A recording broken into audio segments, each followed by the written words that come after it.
नमस्कार, world Punjabi TV देख रहे हैं आप। मैं हूं आपके साथ वर्षा पंवर, लेकर हाजिर हूं बुलेटिन म्हारा हरियाणा। सबसे पहले नजर डालेंगे आज की मुख्य सुर्खियों पर। सिरसा के डबवाली मंडी से दिल्ली कूच के लिए किसान हुए रवाना। किसानों को रोकने के लिए पुलिस ने लगाए बैरिकेड्स।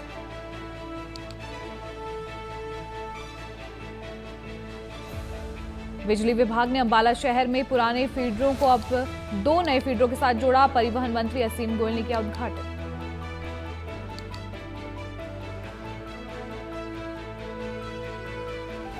हरियाणा के पूर्व गृह मंत्री अनिल विज ने हरियाणा में कांग्रेस द्वारा हरियाणा भाजपा से मांगे हिसाब पदयात्रा पर साधा निशाना। कहा, कांग्रेस को भी देना होगा अपने कार्यकाल का हिसाब।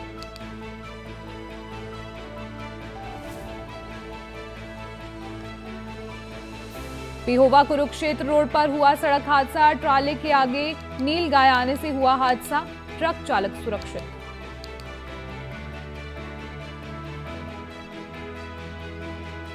हिमाचल प्रदेश के सीएम सुखविंदर सिंह सुक्खू ने दिल्ली में पीएम मोदी और केंद्रीय ऊर्जा मंत्री मनोहर लाल से की मुलाकात। प्रदेश के विभिन्न मुद्दों पर की चर्चा।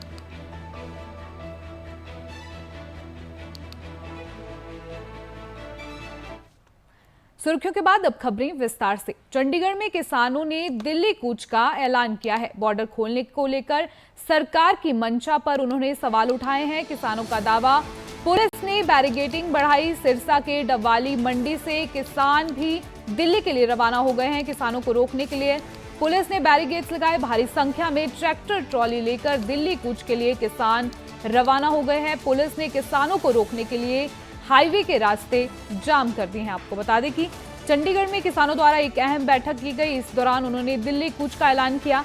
भारी संख्या में ट्रैक्टर ट्रॉली लेकर दिल्ली कूच के लिए किसान रवाना हो रहे हैं। पुलिस ने किसानों को रोकने के लिए हाईवे के रास्ते जाम कर दिए हैं। चंडीगढ़ में किसानों ने दिल्ली कूच का बड़ा ऐलान किया है। आपको बता दें कि बॉर्डर खोलने को लेकर सरकार की मंशा पर उन्होंने सवाल उठाए हैं। किसानों का दावा है कि पुलिस ने बैरिकेडिंग बढ़ा दी है। सिरसा के डबवाली मंडी से भी किसान दिल्ली के लिए रवाना हो चुके हैं। किसानों को रोकने के लिए पुलिस ने बैरिकेडिंग्स बढ़ा दी है। जगह जगह बैरिकेडिंग्स लगा दी है। भारी संख्या में ट्रैक्टर ट्रॉली लेकर किसान दिल्ली कूच के लिए रवाना हो रहे हैं। पुलिस ने किसानों को रोकने के लिए हाईवे के रास्ते भी जाम कर दिए हैं। आपको बता दें कि चंडीगढ़ में किसानों ने दिल्ली कूच का ऐलान किया है। बॉर्डर खोलने को लेकर सरकार की मंशा पर भी उन्होंने सवाल उठाए हैं।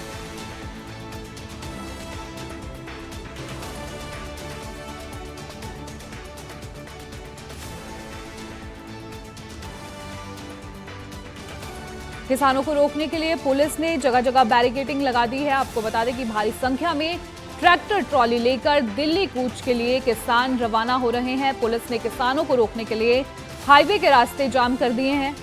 चंडीगढ़ में किसानों ने दिल्ली कूच का ऐलान किया है। बैठक के दौरान जो है ये ऐलान किया गया। बॉर्डर खोलने को लेकर सरकार की मंशा पर भी किसानों ने सवाल उठाए हैं। बॉर्डर आपको बता दें कि किसानों ने दावा किया है कि पुलिस की तरफ से बैरिकेडिंग जो है बढ़ा दी गई है। सिरसा के डबवाली मंडी से भी किसान दिल्ली के लिए रवाना हो गए हैं। किसानों को रोकने के लिए पुलिस ने जगह जगह बैरिकेडिंग की है। जगह जगह बैरिकेड्स लगाए हैं। भारी संख्या में जो है किसान ट्रैक्टर ट्रॉली के साथ जो है दिल्ली के लिए रवाना हो रहे हैं। ऐसे में पुलिस ने किसानों को रोकने के लिए हाईवे जाम कर दिए हैं। चंडीगढ़ में जो है किसानों की आज अहम बैठक हुई। बैठक में दिल्ली कूच का बड़ा ऐलान किया गया। बॉर्डर खोलने को लेकर सरकार की मंशा पर भी किसानों ने सवाल उठाए हैं। किसानों ने दावा किया है कि पुलिस ने जगह जगह बैरिकेडिंग्स बढ़ा दी है। सिरसा के डबवाली मंडी से भी किसान जो है दिल्ली के लिए रवाना हो गए हैं। किसानों को रोकने के लिए ऐसे में पुलिस ने बैरिकेडिंग बढ़ा दी है। भारी संख्या में ट्रैक्टर ट्रॉली लेकर दिल्ली कूच के लिए किसान रवाना हो गए हैं। पुलिस ने किसानों को रोकने के लिए हाईवे के रास्ते भी जाम कर दिए।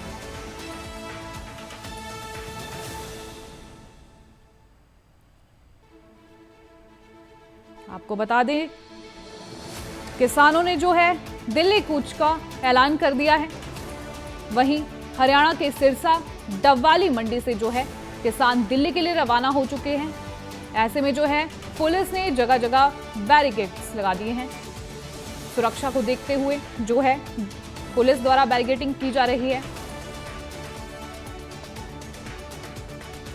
वहीं अधिक जानकारी के लिए हमारे साथ सिरसा से विजय कुमार जुड़ चुके हैं।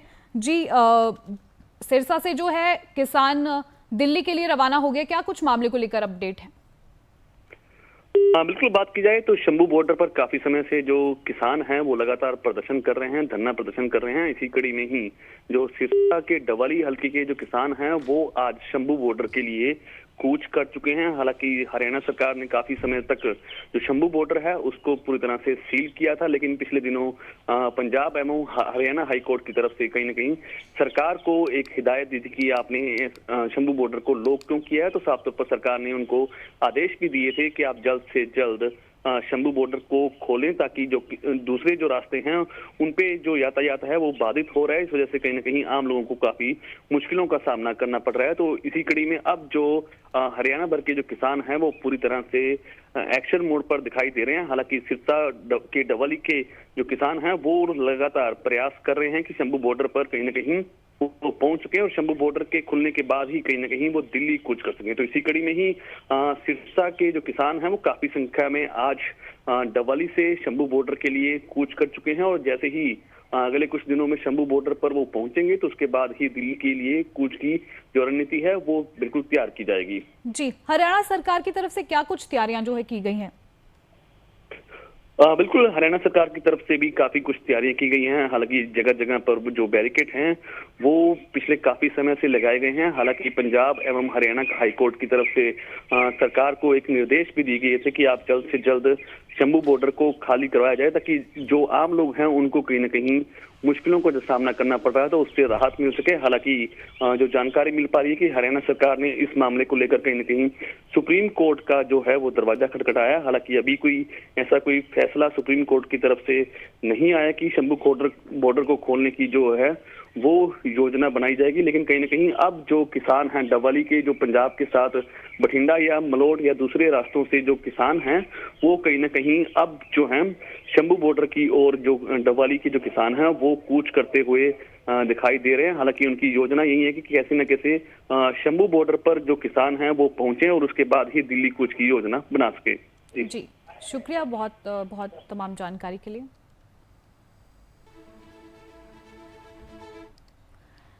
पीएम मोदी से मिले हिमाचल के मुख्यमंत्री सुखविंदर सिंह सुक्खू। दिल्ली में पीएम मोदी से उन्होंने मुलाकात की है। पीएम मोदी से प्रदेश के विभिन्न मुद्दों को लेकर चर्चा की गई। सीएम ने केंद्रीय ऊर्जा मंत्री मनोहर लाल से भी मुलाकात की। ऊर्जा परियोजना के संदर्भ में विस्तृत चर्चा की गई। हिमाचल प्रदेश के मुख्यमंत्री सुखविंदर सिंह सुक्खू ने पीएम नरेंद्र मोदी से शिष्टाचार भेंट की। इस दौरान सीएम सुक्खू ने पीएम मोदी से प्रदेश के विभिन्न मुद्दों पर चर्चा की। पीएम मोदी से की मुलाकात में सीएम सुक्खू ने बिजली रॉयल्टी, बीबीएम में हिस्सेदारी और नई पेंशन योजना के अंशदान का मुद्दा उठाया।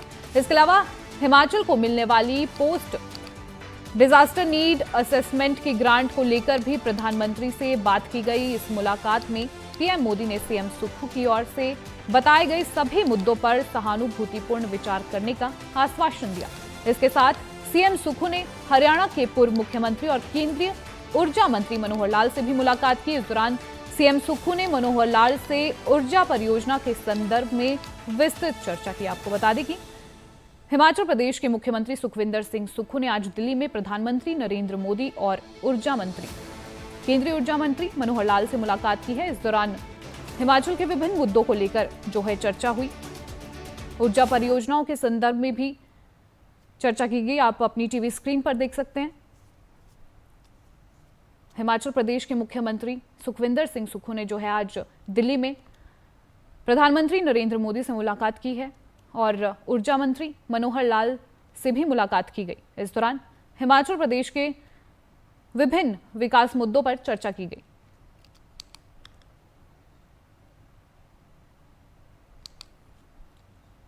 बिजली विभाग ने अंबाला शहर में दशकों से चले आ रहे पुराने फीडरों को अब 2 नए फीडरों के साथ जोड़ दिया है, जिसके बाद विभाग के पास शहर में बिजली सप्लाई देने के लिए 2 नए विकल्प तैयार हो गए हैं, जिसका उद्घाटन हरियाणा के परिवहन मंत्री असीम गोयल ने किया। उन्होंने कहा कि अब आंधी तूफान या बाढ़ जैसे हालातों में भी अंबाला शहर के बड़े हिस्से में बिजली आपूर्ति बाधित नहीं होगी। इसके साथ ही असीम गोयल ने पूर्व की सरकार पर भी तंज कसा। आपको बता दें कि पुराने फीडरों को नए 2 फीडरों के साथ जोड़ा गया है। ऐसे में अब अंबाला शहर में बिजली आपूर्ति लोगों को मिलती रहेगी, जिसका उद्घाटन जो है परिवहन मंत्री असीम गोयल द्वारा किया गया।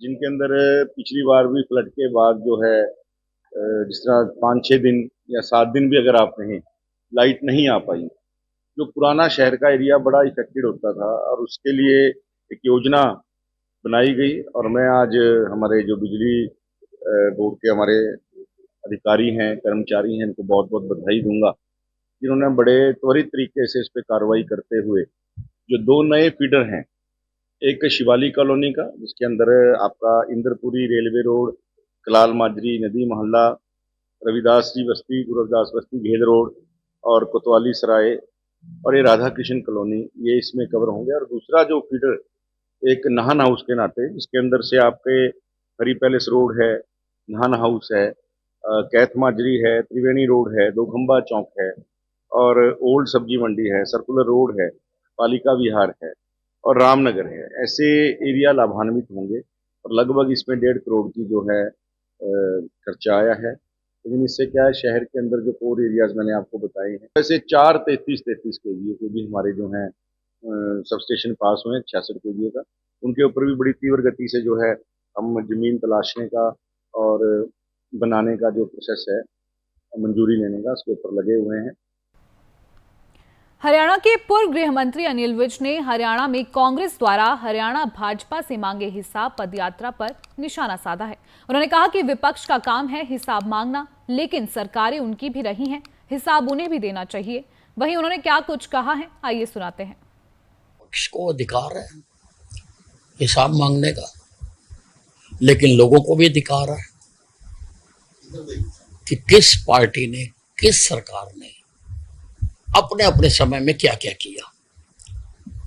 यहां पर जितनी भी आज पार्टियां सक्रिय हैं, उन्होंने कभी ना कभी इस प्रदेश में राज जरूर किया। इनेलो ने भी किया, कांग्रेस ने भी किया और भारतीय जनता पार्टी ने भी किया। सारों ने सबका राज देखा। अब लोग तो तुलनात्मक अध्ययन करेंगे कि कौन सा राज लोगों के लिए ठीक था। कैथल में हाल ही में हुई 6 दुकानों में शटर तोड़कर चोरी की वारदात करने वाले गिरोह का पर्दाफाश हुआ है। पुलिस ने 3 चोरों को गिरफ्तार कर लिया है। एक चोर की तलाश जारी है। कैथल के डीएसपी उमर सिंह ने प्रेस वार्ता कर पूरे मामले की जानकारी दी है। क्या कुछ कहा है, आइए सुनाते हैं।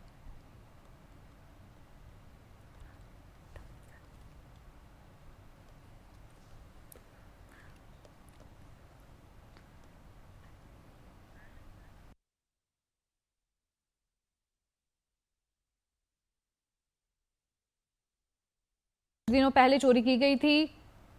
ऐसे में 3 चोरों को जो है पुलिस ने गिरफ्तार कर लिया है। 6 दुकानों में शटर तोड़कर चोरी की वारदात को इस गिरोह ने चोरी की थी, आपको बता दें, जिसका पुलिस ने पर्दाफाश किया है। आप सीसीटीवी फुटेज में देख सकते हैं कि किस तरह से उन्होंने शटर तोड़कर जो है चोरी की थी। ये 6 जुलाई की बात है। यहाँ एक आश्रय नाम के व्यक्ति ने थाना सिटी के अंदर दरख्वास्त दी थी। वह ऐसे ऐसे मेरी दुकान के ताले तोड़ के और पैसे लेके निकाल गए। जो करीब उस दिन 5-6 दुकानों के ताले टूटे थे और इस संबंध में पुलिस ने मुकदमा दर्ज कर दिया था। और मुकदमा दर्ज करने के बाद मैडम उपासना के नेतृत्व में एक सीआईए की टीम द्वारा इनका पीछा किया गया चोरों का और ख़ास मुखबिर के अनुसार इन्होंने इन मुलजिमों को पकड़ा है, जिसमें से 3 मुलजिम गिरफ्तार किए गए हैं। जिसका जो एक का नाम है दीपचंद, एक का प्रमोद, एक का है फैजान और एक का नाम है सराफत अंसारी। इसमें 3 आदमी पानीपत के रहने वाले हैं और एक है अपने कैथल का रहने वाला है। ये कुत्तेपुर रोड अपने कैथल से गिरफ्तार। हरियाणा परिवार पहचान पत्र के स्टेट कोऑर्डिनेटर डॉक्टर सतीश खोला ने रेवाड़ी के सेक्टर 1 स्थित अपने कार्यालय पर परिवार पहचान पत्र से संबंधित शिकायतें सुनी और उनके समाधान के निर्देश दिए।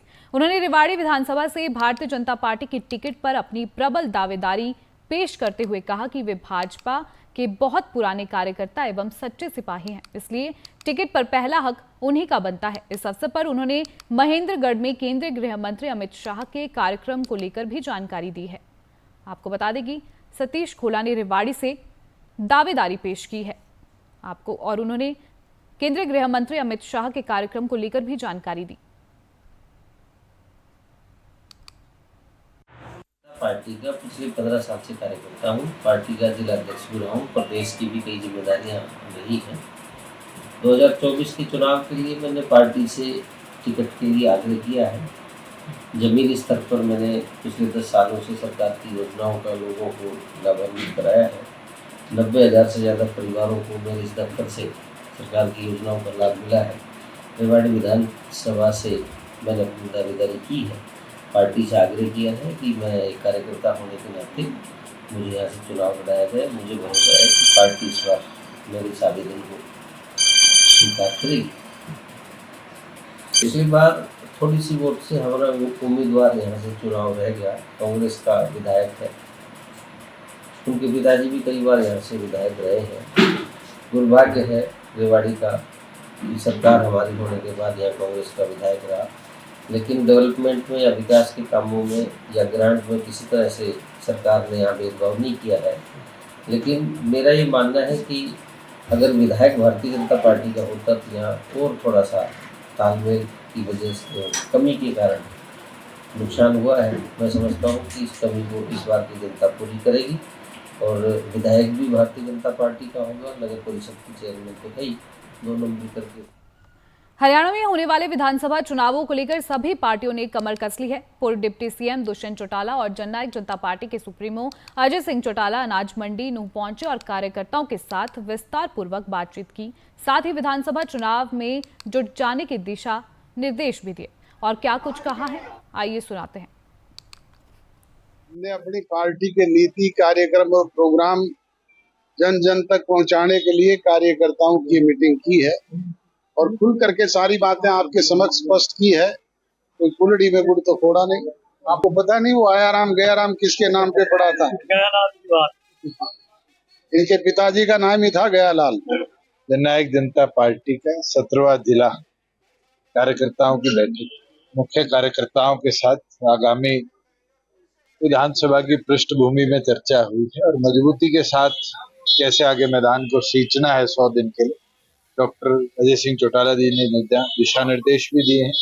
और मैं मानता हूं मेवात की जनता मजबूती के साथ जननायक जनता पार्टी के साथ खड़ी रहेगी। जैसे पार्टी ने इतिहास में मेवात का हर परिस्थिति में साथ दिया है, चौधरी देवीलाल की विचारधारा को मजबूत किया है, आने वाले भविष्य में भी इसी प्रकार से कार्यकर्ता बने। करनाल में नेशनल हाईवे पर हादसे थमने का नाम नहीं ले रहे हैं। एक हादसा नेशनल हाईवे पर विवान होटल के पास हो गया। दरअसल चंडीगढ़ की तरफ जा रहा एक ट्रक करनाल पहुंचने पर अनियंत्रित हो गया और हाईवे पर फुटपाथ पर NHIE की तरफ से जो रेलिंग लगाई गई थी उसमें घुस गया। ये ट्रक रेलिंग को तोड़ता हुआ आगे बढ़ता है। इस हादसे में ट्रक चालक बाल बाल बच गया। फिलहाल ट्रक को हाइड्रा की मदद से साइड करने का प्रयास किया जा रहा है ताकि वहां और कोई हादसा न हो। आपको बता दें कि करनाल नेशनल हाईवे पर जो है ये सड़क हादसा हुआ है। मैं तो सुबह आया तो देखा ऐसा हो गया। तो ये रिंग रोड बनाने की बैरिकेडिंग है? हाँ, रिंग रोड की हार्ड बैरिकेडिंग। तो ट्रक वाला भाग गया? इसके बारे में भी कुछ नहीं, ड्राइवर का तो कोई अता पता नहीं है। तो पुलिस वाले बताएंगे। पुलिस को साइड में करवाया जा रहा है? हाँ, साइड में करवाया जा रहा है। उसके मालिक को फ़ोन किया गया है, वो आएगा और इसको हटाने का, जो ट्रेलर है उसको हटाने का कार्रवाई किया जा रहा है। सर्व कर्मचारी संघ ने कौशल रोजगार निगम को भंग करने, सरकारी विभागों में रिक्त पदों को भरने, ठेका प्रथा समाप्त करने, वेतन बढ़ोतरी और 8वें वेतन आयोग के गठन सहित अन्य मांगों को लेकर आज अलग अलग जिला मुख्यालयों पर प्रदर्शन किया। सिरसा में भी इसको लेकर कर्मचारियों ने प्रदर्शन किया। सबसे पहले कर्मचारी सिरसा के भगत सिंह स्टेडियम में एकत्रित हुए और सरकार के खिलाफ सभी कर्मचारियों ने नारेबाजी कर रोष प्रकट किया। उसके बाद सभी कर्मचारी सिरसा के लघु सचिवालय में जुलूस लेकर पहुंचे और सिरसा के लघु सचिवालय का भी घेराव किया गया। आपको बता दें कि सर्व कर्मचारी संघ के द्वारा जो है ये प्रदर्शन किया गया। अपनी विभिन्न मांगों को लेकर जो है उन्होंने प्रदर्शन किया। सर्व कर्मचारी संघ हरियाणा की तरफ से आज प्रदेश के 4 जिलों में प्रदर्शन हम कर रहे हैं। यहाँ सिरसा में कर रहे हैं, अम्बाड़ा में, पलवल में और भिवानी में।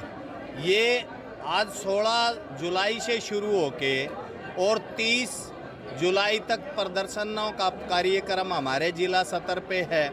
आप देख रहे हैं इतनी बड़ी गिनती में कर्मचारी आज शामिल है। इस प्रदर्शन के माध्यम से हम माननीय मुख्यमंत्री को उपायुक्त महोदय के मार्फत जो है मांग पत्र भेजेंगे। इस मांग पत्र में जो हमारी मांगे हैं, पिछले 10 साल से बीजेपी सरकार ने कर्मचारियों की कोई सुनवाई नहीं की है। मुख्य मांगों में रेगुलाइजेशन की पॉलिसी हमारी बनानी थी सरकार ने। 2 साल की जो लोग सेवा पूरी कर चुके उनको रेगुलर करना था, सरकार ने कोई काम इस दिशा में नहीं किया। पुरानी पेंशन बहाल करने की मांग पूरे देश के कर्मचारी के साथ साथ हरियाणा के कर्मचारी की भी मांग है, लेकिन सरकार की तरफ से इस दिशा में कुछ नहीं किया गया। हम चाहते हैं ये जो कौशल रोजगार नाम की बीमारी सरकार ने खड़ी कर दी, जिसके मार्फत कर्मचारी को कच्चा रखने का पक्का प्रबंध है, इसको भंग करे सरकार और कर्मचारियों को विभागों में लगाए। अमेरिका में रह रहे भारतीय युवाओं की मौत का सिलसिला थमने का नाम नहीं ले रहा है। कुछ दिन पहले करनाल के चुरनी गांव के युवक एकम प्रीत की वहां पर नहर में डूबने से मौत हो गई थी। साथ में एकम प्रीत के दोस्त की जान भी चली गई थी। एकम प्रीत की बॉडी 24 घंटे बाद वहां के गोताखोरों को मिली थी। परिवार की इतनी आर्थिक तौर पर हालत मजबूत नहीं थी। ऐसे में भारतीय मूल के लोगों ने परिवार की मदद की और परिवार तक उनके बेटे एकम प्रीत की बॉडी पहुंचाई, जिसके बाद एकम प्रीत के शव का आज अंतिम संस्कार किया गया। आपको बता दें कि अमेरिका में रह रहे भारतीय युवाओं के मौत के मामले लगातार बढ़ते जा रहे हैं। वहीं एकम प्रीत का शव जो है आज उसका अंतिम संस्कार किया गया। जानकारी यही मिली थी भाई नहान गए नहर में डूब गए हैं। 20 दिन बाद आई है बॉडी। हाँ 20-21वें दिन आई जी। आप खुद ही लेके आए हैं एयरपोर्ट से? हाँ जी खुद ही लेके आए। वहाँ उधर से बाहर से लड़कों ने भेजा था जो रहे थे। मैंने बस इतनी इच्छा थी कि आखिरी बार तो कम से कम देख तो लें जी उसकी चेहरा। कभी सोचा नहीं था ऐसा कुछ हो जाएगा? ऐसा कौन सोचता है, कौन माँ बाप सोचता है ऐसा। सिर्फ 17 साल उम्र थी। हाँ 17 साल उम्र थी। कितने साल पहले गया था अमेरिका? ये 1.25 साल पहले गया था, 15 महीने। फोन आ गया सब लड़के के पिंडा उत्थे आई ने। फोन आ गया भी नहान गए हम, डूब गए, लभदा नहीं। फिर अगले दिन लभा है 24 घंटे बाद लभ्या। फिर उदन का फिर आज ही आया 20 दिन बाद। हाँ जी उदन तो असीं यही सोचते हैं भी चलो आ जाए तो ये भी अपने चलो हथी मिट्टी से साँभ लीए। ये भी चलो असीं फिर भी बड़ी बहादरी समझने बाहर मुंडियां दी सारा कुछ जिहड़ा साडे उन्हां मिट्टी भी साडे घर घलती है, असीं चलो अपने हथी संस्कार कर लिया। सानू चिंता हो जाए मतलब हो गई, तसल्ली हो गई अपने सामने भी हाँ संस्कार किया, नहीं तो उत्थे हुंदा सानू की पता सी भी की होया की। हिमाचल प्रदेश में मानसून की जोरदार एंट्री के बाद अब बारिश की गति धीमी पड़ गई है। पिछले 3-4 दिनों से शिमला सहित प्रदेश के कई अन्य जिलों में कुछ एक स्थानों के अलावा कहीं पर ज्यादा बारिश नहीं हुई है। आपको बता दें कि बरसात में अभी तक 25% कम बारिश हुई है। मौसम विज्ञान केंद्र शिमला के निदेशक सुरेंद्र पॉल के अनुसार 17 जुलाई यानी कल से वह पश्चिमी विक्षोभ सक्रिय हो सकता है, जिसके बाद से बारिश में वृद्धि हो सकती है। आपको बता दें कि हिमाचल प्रदेश में जो है मॉनसून कमजोर पड़ गया है, वहीं कल से जो है पश्चिम विक्षोभ सक्रिय। देखिए इस साल कुछ जो पश्चिम विक्षोभ कम आ रहे हैं, पहली बात तो यह। दूसरा जो बंगाल की खाड़ी में जो मॉनसून की जो कंडीशंस है वो थोड़ी वीक है, थोड़ा कमजोर है। तो इस साल जो है वहाँ से हवाएं इतनी मजबूत नहीं है, जिसकी वजह से थोड़ा सा हिमाचल में इसका असर कम देखने को मिल रहा है। आप देख रहे होंगे कि उत्तराखंड में अच्छी बारिश हो रही है, लेकिन हिमाचल में जो बारिशें हो रही हैं वो कम इसलिए क्योंकि ज़्यादातर बारिश वहाँ पे हो रही है और यहाँ पे स्कैटर्ड बारिशें बीच बीच में हो रही हैं। तो मुख्य वजह है कि बंगाल की खाड़ी में जो मानसून का कमज़ोर पड़ना वो मुख्य कारण है। और अभी तक के जो लेटेस्ट जो कंडीशंस है उससे ये लगता है कि 17-18 के बाद जो है बंगाल की खाड़ी में कुछ जो है हवाएं की तेजी बढ़ेगी, उससे जो है ये भी संभावित है कि मानसून जो है 3rd और 4th वीक में जो है पहले 2 वीक से बेहतर रहेगा। तो 17-18 के बाद कुछ बारिश में बढ़ोतरी होगी और उसके बाद जो है 1-2 स्पेल। इस बुलेटिन में इतना ही, मुझे दीजिए आज्ञा, नमस्कार।